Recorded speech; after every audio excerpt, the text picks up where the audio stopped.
আল্লাহ রাসূল সাল্লাল্লাহু আলাইহি ওয়াসাল্লাম হাদিসের মধ্যে বলেন যে বেনামাজি হবে, বেনামাজ পড়বে না, পাঁচ ওয়াক্ত নামাজ পড়বে না, তার কবরের মধ্যে আল্লাহ তাআলা তিনটা শাস্তি রাখবেন। এক নাম্বার হলো তার কবরটাকে, বেনামাজিকে কবরের মধ্যে রাখার সাথে সাথে তার কবরটা এমন সংকীর্ণ হয়ে যাবে, মাটি এমন ভাবে চাপ দিবে, এক পাজরের হাড়গুলো আরেক পাজরের মধ্যে এভাবে ঢুকে যাবে। এরপরে দুই নাম্বার শাস্তি হলো তার কবরটাকে জাহান্নামের আগুন দ্বারা ভরপুর করে দিবে। জাহান্নামের আগুন কত কঠিন আগুন হবে, এই দুনিয়ার আগুন না।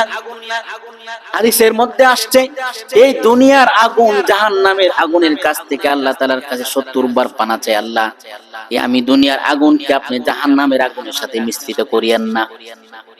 দুনিয়ার আগুন ভয় পা কাকে? জাহান্নামের আগুনকে।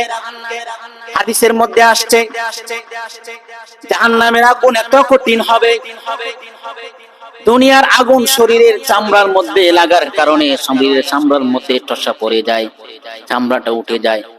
আর জাহান্নামের আগুন এত কঠিন আগুন হবে আপনার শরীরের চামড়ার মধ্যে লাগার সাথে সাথে কলিজা পড়ে ছারখার হয়ে যাবে। সেই আগুন দ্বারা আপনার কবরটাকে, আপনার আমার কবরটাকে ভরপুর করে দিবে যদি আমি নামাজ না পড়ি। আল্লাহ রাসূল সাল্লাল্লাহু আলাইহি ওয়াসাল্লাম হাদিসের মধ্যে বলেন আল কবরু রাউযাতুম মিন রিয়াদিল জান্নাহ ওয়া হুফরাতুম মিন হুফারিন নার। যারা নামাজ পড়বে, যারা নামাজের পাবন্দি করবে, যারা নেক আমল করবে, আল্লাহ তাআলা তাদের কবরটাকে জান্নাতের বাগান বানিয়ে দিবেন। আর যারা বেনামাজি হবে, যারা নামাজ পড়বে না, দুনিয়ার মধ্যে আল্লাহর হুকুমগুলো মানবে না, তাদের কবরটাকে জাহান্নামের আগুন দ্বারা ভরপুর করে দিবেন।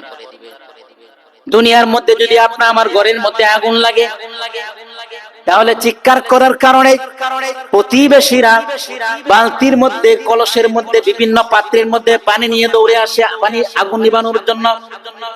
কিন্তু আপনা আবার কবরের মধ্যে নামাজ না পড়ার কারণে যে আগুন, জাহান্নামের আগুন আল্লাহ তাআলা জ্বালায় রাখবেন।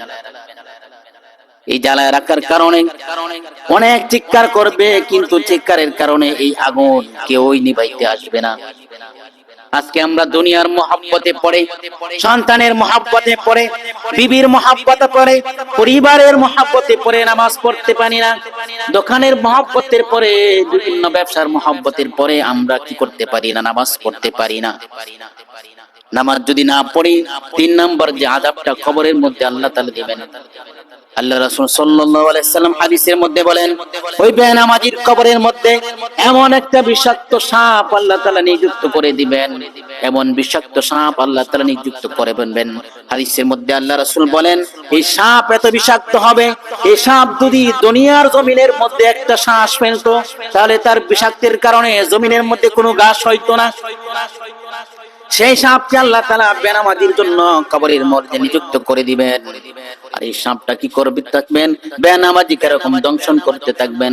তার হাত থাকবে, তার তামার মতো মুখ থাকবে, তার চোখগুলো থাকবে করার কারণে ওই বেনামাজি মুর্দাটা মাটির 70 হাত নিচে ডেবে যাবে, আবার তাকে ইনুক দিয়ে উঠাবে, এভাবে তাকে শাস্তি দিতে থাকবে।